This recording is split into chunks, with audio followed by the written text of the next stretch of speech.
Assalamualaikum dan selamat malam ataupun siang.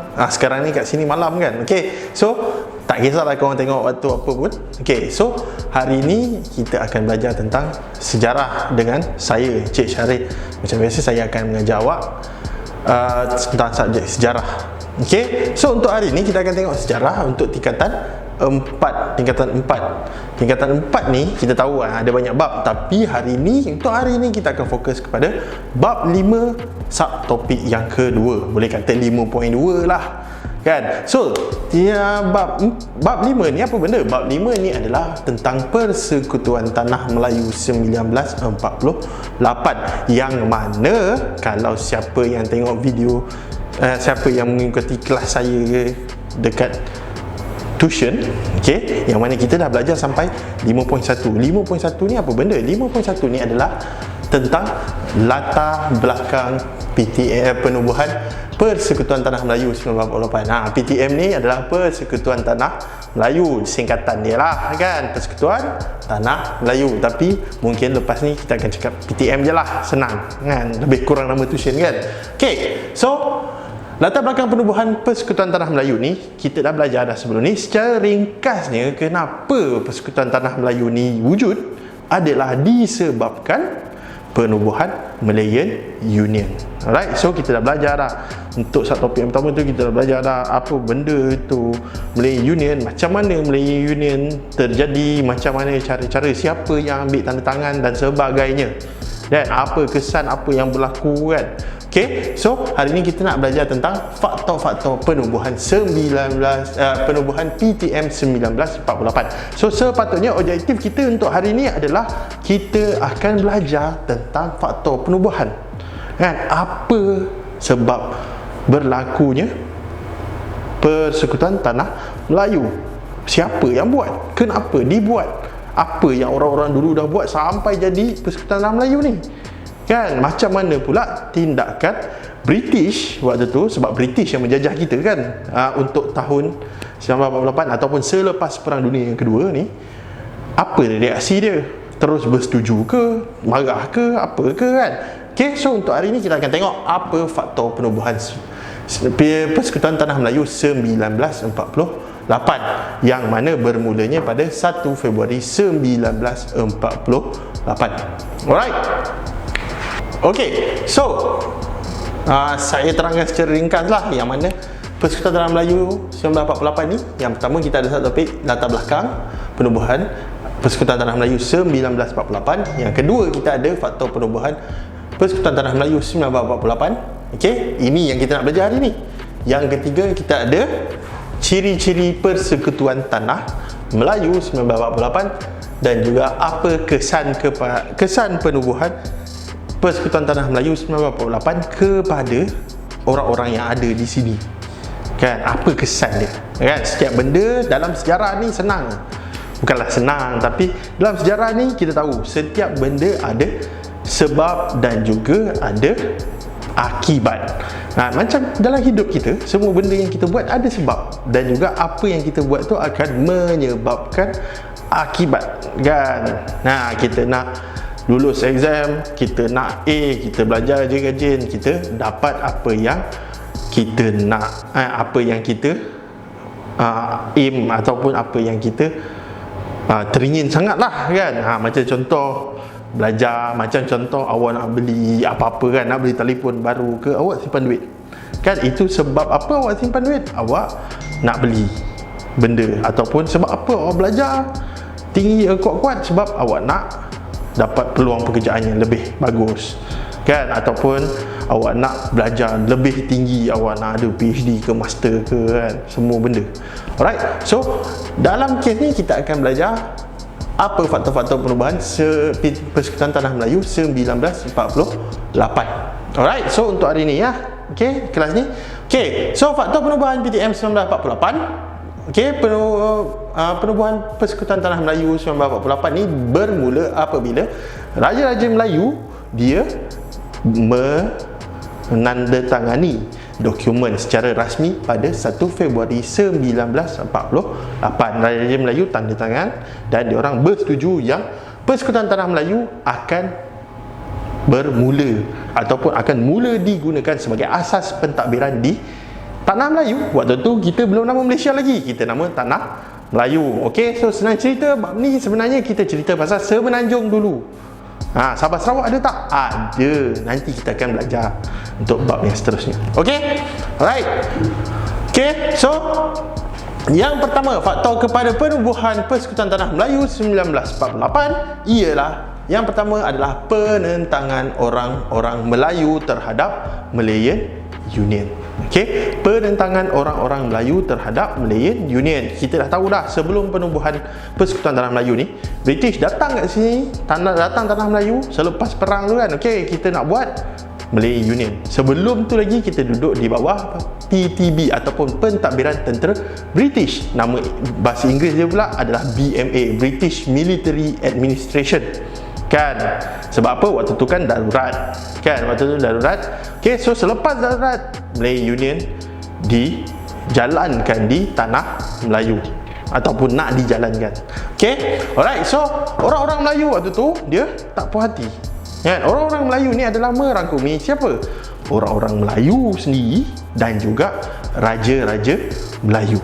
Kan? Raja-raja Melayu pun orang Melayu juga. Okay, so diorang menentang, kan, menentang Malayan Union. Macam-macam benda lah yang dibuat, yang kita dah belajar waktu topik yang pertama kan. Macam-macam pemulauan, okay, protes, demonstrasi kan. Okay, semua benda tu dibuat oleh orang-orang Melayu waktu tu.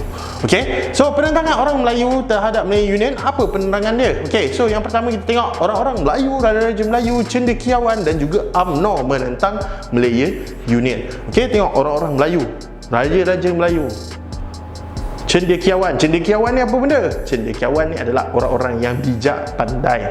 Okey. Dan UMNO menentang Malayan Union. Kenapa kita nak kena sebut spesifik UMNO? Sebab bukan apa, sebab UMNO ni adalah parti politik pertama ditubuhkan di Tanah Melayu. Parti politik yang orang kata bersifat ke arah kemerdekaan. Kan? Dan UMNO ni sebenarnya dia adalah salah satu pertubuhan yang pertama yang menggabungkan orang-orang Melayu. Waktu tu orang-orang Melayu banyak lagi bersifat tak nak bersatu padu ke apa kan. So UMNO ni boleh kata pertubuhan pertama yang merangkumi gabungan daripada orang-orang Melayu daripada serata Tanah Melayu. Okey? Alright. Okey, so yang kedua adalah bantahan disaksikan oleh Gamans dan Rees. Okey, bantahan yang dibuat oleh orang-orang Melayu dekat Tanah Melayu waktu tu menentang Malayan Union tu disaksikan oleh Gamans dan Rees. Siapa Gamans dan Rees ni? Siapa dia? Gamans dan Rees ni adalah ahli-ahli politik di British. Kan? Ahli-ahli politik British. Okey, ahli-ahli politik British waktu tu dia datang melawat untuk dia nak tengok macam mana keadaan ataupun macam mana implementasi Malayan Union di Tanah Melayu. Dia datang tengok, "Ui, buat apa ramai ni? Apa hal ni? Apa jadi kan? Ada pesta ke apa kan?" Okey, waktu tu orang protes dan sebagainya.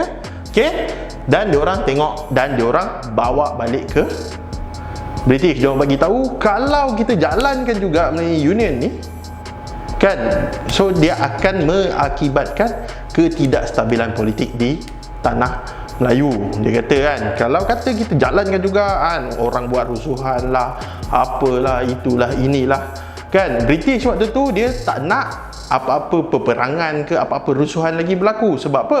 Sebab setiap kali benda tu berlaku, dia orang dah belajar dah waktu Perang Dunia Pertama dan juga Perang Dunia Kedua. Setiap kali benda-benda rusuhan ke apa ke berlaku, so kestabilan negara tu dia akan jadi tak stabil. Negara tu akan jadi tak stabil. Bila negara tu jadi tak stabil, segala kegiatan ekonomi, segala pelaburan, segala benda lah yang melibatkan diorang juga ataupun pihak British juga, dia akan terhenti. Bila terhenti, ada kemungkinan boleh jadi lebih teruk kan. Kalau British nak berhentikan rakyat-rakyat ataupun orang-orang Tanah Melayu ni, boleh, tapi dia kena hantar askar, dia kena hantar makanan untuk askar, semua benda lah kan. Dia akan jadi lebih susah kan. Okay, alright. So, dan yang terakhir sekali adalah Raja-Raja Melayu, UMNO dan British bersedia untuk menggubal Perlembagaan Persekutuan Tanah Melayu.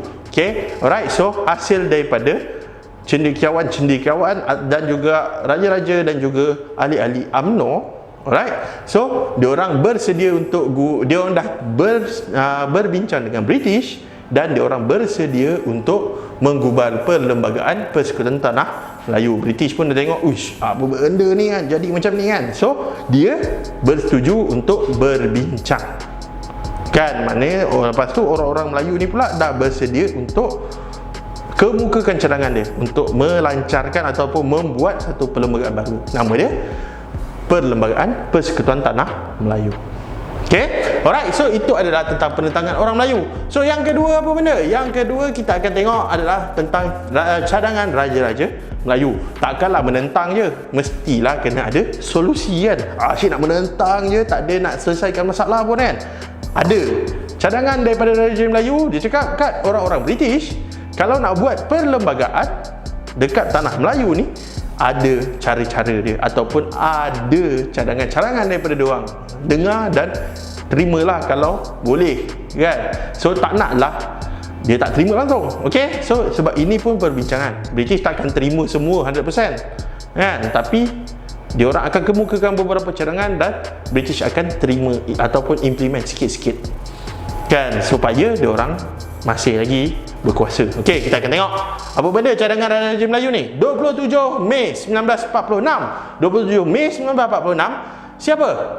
Malcolm McDonald, Sir Edward Gen dan juga Raja-Raja Melayu bersidang. Malcolm McDonald, Sir Edward Gen dan juga Raja-Raja Melayu bersidang. Siapa Malcolm McDonald ni?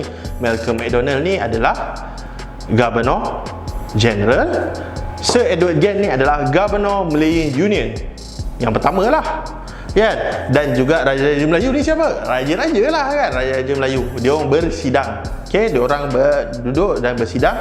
Okay, so dalam persidangan tu, siapa yang jadi juru cakap? Sultan Perak bertindak menjadi juru cakap untuk Raja-Raja Melayu. Okay, sebab apa? Kita tahu kan Raja-Raja Melayu kat Malaysia ni banyak kan. Okay, takkanlah semua orang nak cakap serentak. So ada seorang wakil, iaitu Sultan Perak. Apa yang Sultan Perak buat? Dia menghantar surat bantahan kepada British. Dia membantah tindakan British untuk membuat Malayan Union dan surat tu dibawa ke Parlimen British. Okay, so ingat surat ni, yalah dulu tak ada WhatsApp, tak ada FaceTime ke apa, tak ada kan, tak ada Zoom. Okay, so surat, orang berurusan menggunakan surat. Dan bila surat tu ditulis oleh orang-orang yang berpangkat besar di satu kawasan tu, bermakna surat tu dia adalah surat yang penting. Kalau orang tu, orang yang berpangkat besar tu dia tak puas hati, maksudnya kebanyakan orang dekat kawasan tu sama tak puas hati. Kita tak adalah semua orang nak tulis surat kan, mesti hantar wakil. Wakil kita adalah Raja-Raja Melayu kan. Kalau kita hantar ramai-ramai kan, 10 juta orang tulis surat hantar, British pun tak baca. Okay, so kita wakilkan kepada Raja-Raja Melayu. Dia sebagai simbol ataupun dia sebagai suara orang-orang Melayu waktu tu. Okay, sampai sekarang lah kan. Okay, alright, so cadangan Raja-Raja Melayu ni apa benda cadangan dia? Okay, so tengok. Yang pertama kita akan tengok tukar taraf jajahan kepada naungan. Dia nak tukar, dia nak British tukarkan taraf tanah Melayu ni daripada negara jajahan kepada negara naungan. Okey, nampak macam apa benda ni? Macam tak penting pun. Penting sebenarnya. Sebab apa? Negara jajahan dan negara naungan adalah dua benda yang berbeza.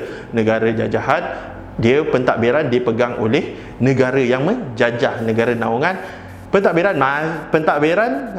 dipegang oleh negara yang dijajah. Negara yang dijajah dihantar wakil, dan pentadbiran dalaman dibuat oleh orang-orang yang duduk di kawasan tersebut ataupun orang asal. Okey, maknanya negara jajahan ni lebih mudah untuk merdeka berbanding negara naungan ni lebih mudah untuk merdeka berbanding negara jajahan. Kalau negara jajahan lagi lama lah nak merdeka. Okey, alright, so kita tengok yang kedua. Yang kedua dia apa? Dia cadangan Raja-Raja Melayu adalah untuk menggantikan Malayan Union dengan perlembagaan yang baru. Menggantikan Malayan Union dengan perlembagaan yang baru.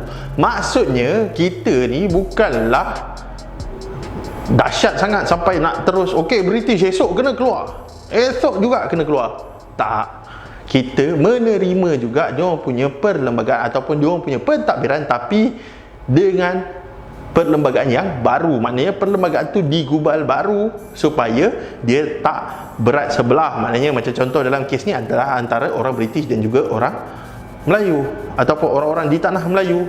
Okay, so kita tak nak perlembagaan tu dibuat sepenuhnya oleh Parlimen British, kan? Sebab apa? Kalau diorang buat sepenuhnya, diorang akan melebihkan hak-hak orang-orang British, sama ada di British ataupun orang-orang British yang ada dekat sini. Okay? Tapi bila dia minta untuk gubal perlembagaan yang baru, dan perlembagaan yang baru tu mestilah akan dibaca ataupun disemak oleh wakil-wakil daripada tanah Melayu. So wakil-wakil orang-orang wakil-wakil tanah Melayu ni mestilah boleh tak bersetuju kalau kata ini berat sebelah sangat ni, semua British je kan. So diminta untuk tubuhkan perlembagaan baru supaya lebih adil, kan? Sebelum ni perlembagaan tu dibuat, kita pun tak tahu, tiba-tiba datang terus nak implement je ataupun nak terus jalankan je. Okay, alright. So yang ketiga, tengok, Jawatan Pesuruhjaya Tinggi British digantikan dengan Governor. Maknanya tak ada Jawatan Pesuruhjaya Tinggi British menggantikan Jawatan Governor. Maknanya tiada lagi Governor Malay Union, yang ada hanyalah Pesuruhjaya Tinggi British. Orang sama juga, jawatan lebih kurang tak, tapi dia ada berbeza daripada segi jawatan. Dia punya kuasa tu ada perbezaan di antara segi jawatan. Okay, alright. Yang seterusnya adalah raja berkuasa dalam undang-undang. Ini apa yang raja minta, kan? Raja mewakili orang Melayu. So bila raja minta untuk berkuasa dalam undang-undang, bermaksud orang-orang Melayu kita masih lagi mempunyai, orang-orang Melayu di tanah Melayu ni mempunyai kuasa dalam menentukan undang-undang. Sebab apa? Sebelum ni undang-undang dibuat oleh Parlimen British. Okay, alright. Dan yang terakhir sekali adalah Perkataan Negeri Melayu perlu muncul dalam perlembagaan baru. Okay, Perkataan Negeri Melayu. Sebab apa? Sebelum ni tak ada. Sebab apa? Dalam Malay Union dia hanya ada negeri-negeri Malayan Union. Kalau ada pun dia ada negeri-negeri selat, negeri-negeri Melayu bersekutu, negeri Melayu tak bersekutu, kan? So digantikan dengan Perkataan Negeri-Negeri Melayu dalam satu perlembagaan yang baru. Okay, alright. So itu adalah cadangan yang kedua. Cadangan yang ketiga, faktor yang ketiga adalah sokongan pentadbiran British. Sokongan pentadbir British. Okay, so yang ketiga adalah sokongan pentadbir British. So kita dah tahu dah, kita dah belajar dah sebelum ni yang faktor penubuhan Persekutuan Tanah Melayu 1948 adalah yang pertama sebab penentangan orang-orang Melayu, yang kedua adalah cadangan daripada raja-raja Melayu, dan yang ketiga adalah sokongan pentadbir British. Siapa pentadbir British ni? Orang-orang yang pernah mentadbir dekat Tanah Melayu ataupun orang-orang yang masih lagi bekerja di Parlimen British. Okay, so sokongan pentadbir British ini adalah faktor yang ketiga. Alright, so kita akan tengok apa benda ni. Okay, so yang pertama, kenapa pentadbir British ni menyokong? Diorang ni orang British, kan? Mestilah dia sokong British. Kenapa nak sokong orang-orang tanah Melayu pula? Kan bukan kenal pun, kan? So kita tengok yang ketiga adalah sokongan pentadbir British. Sokongan pentadbir British. Okay, so pentadbir British ni siapa? Pentadbir British ni adalah orang-orang yang pernah mentadbir, orang-orang British yang pernah mentadbir di Tanah Melayu ataupun orang-orang yang masih lagi bekerja di Parlimen British waktu tu lah, kan? Bukan sekarang, kan? Okay, alright. So orang-orang British ni kenapa dia sokong? Kita akan tengok kenapa dia sokong orang-orang di Tanah Melayu, padahal dia orang-orang British, kan? Orang-orang Parlimen British pula, kan? Tak ada sebab pun dia nak sokong orang-orang dekat Tanah Melayu ni, ataupun dia orang tak ada sebab pun nak menyokong, nak memusnahkan Malay Union ni. Okay, so kita tengok. Alright, so sebab sokongan, sebab kenapa pentadbir British ni menyokong orang-orang di Tanah Melayu ataupun menyokong cadangan yang diberikan oleh orang Tanah Melayu ni. Okay, so yang pertama kita tengok apa benda. Okay, so sebab sokongan adalah konsep persekutuan dapat mewujudkan keamanan, kestabilan dan kemajuan ekonomi. Tengok, konsep persatuan dapat mewujudkan keamanan, kestabilan dan juga kemajuan ekonomi. Alright. So, tengok diorang nak apa? Diorang nak keamanan, diorang nak kestabilan dan diorang nak kemajuan ekonomi. Okey. British sokong benda ni sebab apa? Sebab tak ada gunanya kalau kata kita nak terus orang British lah kan, nak teruskan juga, nak juga buat Melayu Union. Dia tak nak terima cadangan-cadangan daripada orang-orang di tanah Melayu ni. Okey. Tapi berlakulah rusuhan, berlakulah itu, berlakulah ini, ekonomi tak boleh jalan. Sebab apa? British nanti dia akan rasa juga kesan dia. Sebab tanah Melayu ni sebahagian daripada tanah jajahan dia dulu kan, waktu ni, sekarang kan. So banyak kegiatan-kegiatan ekonomi di sini banyak yang dikuasai oleh orang-orang British. Macam contoh ladang-ladang ke, kebun-kebun ke kan, kebanyakannya yang besar banyaknya dikuasai ataupun dipunyai oleh orang-orang British kan. So kalau kata dia tiba-tiba dia kata tak nak buat keras juga, nak juga tolak juga cadangan orang Melayu ni. Kalau kata orang-orang di tanah Melayu ni marah, bakar dia punya kebun, bakar dia punya ladang kan, bunuh dia punya haiwan ternakan dan sebagainya kan, ataupun pekerja-pekerja dia mogok tak nak kerja kan. So impact dia akan dirasai juga oleh orang-orang British kan. Impact dia akan dirasai juga oleh kerajaan British. Sebab tu dia orang cakap tak perlu kita nak keras kepala, cuba kita dengar dulu cadangan dia orang. Dan kalau cadangan dia orang baik kan, boleh menyebabkan keamanan, kestabilan kan, serta-merta benda tu boleh menyebabkan kemajuan ekonomi. Benda tu bagus untuk kita, kenapa kita nak halang? Okey? Alright, so siapa yang menyokong? Siapa orang-orang British yang menyokong ni?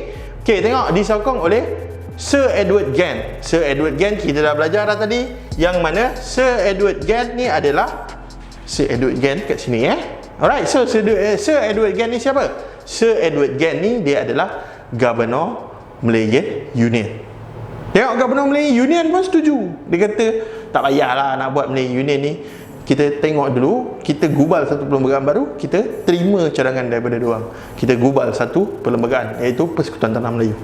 Okey, yang seterusnya Malcolm Macdonald. Malcolm Macdonald ni apa? Governor General British. Gamans adalah ahli politik kan, kita dah belajar kan. Gamans ni adalah ahli politik British. Ini adalah antara orang-orang ataupun pentadbir-pentadbir British yang menyokong, yang menyokong Persekutuan Tanah Melayu, ataupun satu perlembagaan yang baru lah waktu tu. Nama dia mungkin bukan Persekutuan Tanah Melayu kan, sebab tak dibuat lagi kan. Alright, so ini adalah antara orang-orang yang menyokong. Kalau awak tengok dalam buku ataupun awak tengok dalam nota, banyak lagi. Tapi macam biasa dalam kelas ni, kita fokus kepada 3 lah kan. Kita ingat banyak-banyak, nanti lepas tu nanti waktu nak keluarkan balik lupa habis semua. So baik kita fokus kepada kita fokus sikit dan kita dapat ingat, daripada kita baca banyak lepas tu kita tak dapat semua kan. Alright, ingat, tapi bukanlah tak payah baca terus, baca. Bukannya macam okey nak baca ni je lah, tak nak baca. Contoh nak baca penentangan orang Melayu terhadap Melayu Union je lah, pendek kan, tak nak baca cadangan dan juga sokongan pentadbir British ni. Jangan, baca semua, hafal semua.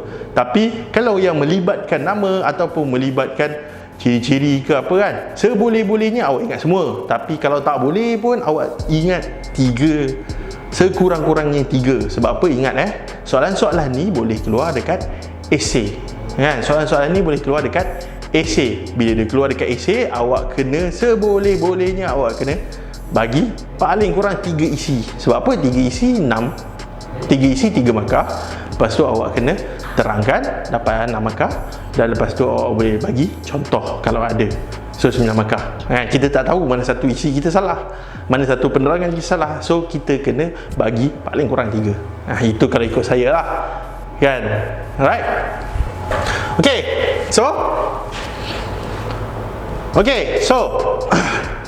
Alright, so British pun ada bagi cadangan dia juga, iaitu cadangan daripada Sir Ralph Horn. Sir Ralph Horn ni siapa? Sir Ralph Horn ni adalah orang kata macam pegawai British lah juga. Okay, so Sir Ralph Horn ni dia sebagai pegawai British, dia sebagai Governor General juga. Okay, so apa yang dia buat? Okay, dia cakap apa? Dia cadangkan kepada British yang untuk melibatkan raja-raja Melayu dalam pentadbiran berasaskan perlembagaan. Dia kata supaya raja-raja Melayu ni dia ada dalam perlembagaan. Jangan buang dia orang terus ataupun jangan asingkan dia orang daripada pemerintahan. Masukkan dia orang. Kan? Mungkin dalam skala yang mungkin bukan paling besar, tapi bagi dia orang tanggungjawab. Jangan buang terus dia orang daripada pentadbiran. Okay? Alright, so perbincangan. Okay, so British berbincang. Okay. Alright, so kita akan tengok Mei 1946, Sir Edward Gen bertemu dengan Wakil UMNO di Pulau Pinang. Alright, Sir Edward Gen bertemu dengan Wakil UMNO di Pulau Pinang. 18 Julai 1946, British memberi peluang kepada Raja Melayu dan Dato' Onn Jaafar mengemukakan cadangan balas di King's House di Kuala Lumpur. Alright, so Dato' Onn Jaafar siapa? Kenal tak? Ingat lagi tak? Okay, so Dato' Onn Jaafar dia adalah pengasas UMNO. Okay, alright, so tengok Mei 1946, Sir Edward Gen sebagai Governor Malayan Union kan, dia bagi apa? Dia bertemu dengan Wakil UMNO. Dia cakap, okay, kita nak buat, okay, kalau nak buat perlembagaan yang baru, boleh. Alright, so dia bagi cadangan dia kan. Okay, so 18 Julai 1946 ada 2 bulan. Okay, so British bagi peluang pada Raja Melayu dan Dato' Onn Jaafar mengemukakan cadangan balas di King's House di Kuala Lumpur. Maknanya dia dah bagi cadangan, dan kalau ada apa-apa cadangan balas yang lain, okay, boleh bagi tahu apa yang tak puas hati, apa yang tak kena, ataupun apa yang nak tambah kan. So British akan fikir balik yang mana logik, yang mana tak logik kan, yang mana okey, yang mana tak okey kan. Sebab ini adalah perbincangan. Okay, so dan yang terakhir sekali kita akan tengok apa kesan terhadap sokongan pentadbiran, apa kesan kepada penubuhan Persekutuan Tanah Melayu ni. Politik kita makin stabil dan juga pelabur luar mula melabur dekat sini, ataupun yang dah melabur lebih banyak dekat sini. Okay. So, kenapa British menyokong sangat penubuhan kepada Persekutuan Tanah Melayu ni? Ada sebab-sebab tambahan kan. Ada sebab-sebab tambahan. Memang dia orang fikir daripada segi ekonomi. Alright, tapi sebenarnya ada sebab-sebab tambahan. Sebab apa? Alright, so tengok sebab-sebab tambahan dia adalah dasar dekolonisasi. Dasar dekolonisasi ni apa benda? Kolonisasi ni menjajah. Kolonisasi menjajah. Dekolonisasi apa benda? Dekolonisasi ni pembebasan ataupun berhenti menjajah lah. Okay, alright, so dasar dekolonisasi ni dibuat berdasarkan Piagam Atlantik. Piagam Atlantik ni apa benda? Piagam Atlantik ni dia adalah piagam yang digubal oleh Amerika Syarikat dan juga British, okay, untuk memberitahu ataupun untuk mengelakkan daripada perluasan kuasa berlaku lepas peperangan kan. Sebab baru Perang Dunia yang kedua kan, waktu tu baru Perang Dunia yang kedua ke yang pertama kan. So ada Piagam Atlantik. Okay, alright, so Piagam Atlantik ni cakap apa? Siapa negara-negara yang menjajah, dia kena bebaskan negara-negara yang dijajah, tapi dalam masa yang sama dia kena ajar cara-cara negara-negara tu, cara-cara untuk memerintah. Dia kena ajar, dia tak boleh macam okay, kau hari ni bebas kan, tak ada kan, kau bebas, kau buat lah apa kau nak buat. Tak boleh. Sebab apa? Diorang tak erti apa-apa, diorang tak erti memerintah. Sebab siapa? Selama ni pemerintahan dibuat oleh negara yang menjajah kan. Lepas tu tiba-tiba hari ni okay, hari ni kau bebas, lepas tu esok semua orang belah kan. Nanti kita takut jadi macam contoh negara kita, macam waktu kekosongan politik kan. Lepas Jepun tiba-tiba balik kan, Jepun tiba-tiba menyerahkan lapung balik terus kan. Waktu tu ada kekosongan politik, tengok apa yang berlaku, kacau bilau, munculnya komunis kan. Dan kalau kata diorang buat Piagam Atlantik tu berdasarkan okay, hari kau bebas, kau pandai lah kan, okay, banyaklah negara yang akan lagi huru-hara, termasuklah negara kita. Okay, alright. So daripada situ kita dah tengok dah faktor penubuhan Persekutuan Tanah Melayu 1948. Yang pertama adalah penentangan orang Melayu terhadap Melayu Union, yang kedua adalah cadangan Raja-Raja Melayu, dan yang ketiga adalah sokongan pentadbir British. Okey. So, untuk kelas-kelas yang seterusnya kita akan tengok yang seterusnya adalah ciri-ciri Persekutuan Tanah Melayu 1948 dan juga kesan penubuhan Persekutuan Tanah Melayu 1948. Alright. So, untuk semua, terima kasih sebab menonton video ni sampai habis. Okey, saya minta maaf kalau ada salah dan silap, kan, kalau tersalah bahasa ataupun terkasar bahasa. So, minta maaf. Alright. So, kalau kata ada apa-apa soalan, awak boleh ajukan dekat bawah, ataupun awak boleh WhatsApp, ataupun awak boleh Telegram Pusat Sosial Melayu, dan insya-Allah saya akan cuba sehabis baik untuk menjawab soalan-soalan tu. Okey? Alright. So, terima kasih semua, dan jangan lupa untuk belajar sejarah. Okey? Ingat, okey, sejarah ni penting. Sebab apa? Orang yang tak belajar sejarah, dia akan bertindak untuk mengulangi dia semula. Okey? Right, so terima kasih semua kerana menonton. Assalamualaikum dan selamat malam.